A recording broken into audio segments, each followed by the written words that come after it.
שלום לכולם.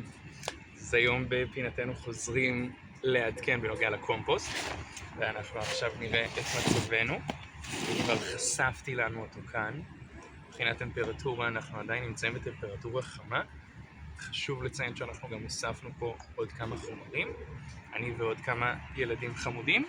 אז בינתיים המצב שלנו הוא שיש לנו עלים מלמעלה שמכסים את כל הקומפוסט. מה שאני אעשה עכשיו, אני אוסיף לזה עוד קצת שכבה של חנקן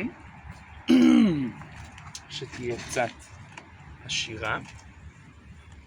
אז אנחנו נוריד קצת מהחומרים היבשים שיש לנו למעלה, נרצה להחזיר אותם בסוף, ואנחנו נרצה שיהיה בסופו של דבר איזשהו איחוד בין השכבות החנקניות שלנו.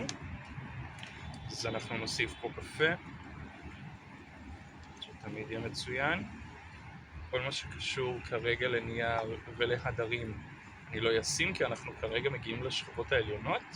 בשכבות העליונות אני ארצה כמה שפחות דברים שיקחו זמן. זה אני יכול לשים בקומפוסט גדול יותר, קומפוסט שיקח קצת יותר זמן. זה מה שמרגיש לי כרגע הדבר הנכון. זה אחרי זה קצת הדרים, זה גם לא, וגם לא. עכשיו אנחנו נפזר פה את קליפות הבננה, והאמן. הצד שלנו עכשיו. הבאתי גם עוד קצת עלים יבשים ממקומות אחרים בשביל להגדיל לנו ככה את המגוון החי כאן. מיקרואורגניזמים אחרים ביחד עם עלים, ואפשר לפזר ככה באופן יפה מלמעלה,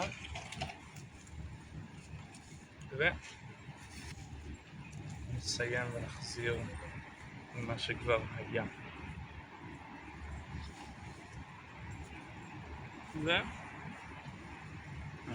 מצבנו כעת מצוין. עכשיו אנחנו נכסה אותו ונחזיר אותו לאותו מקום שהוא היה, על מנת שהחום יישאר, שלא יבוא יותר מדי מזיקים. עד לפעם הבאה.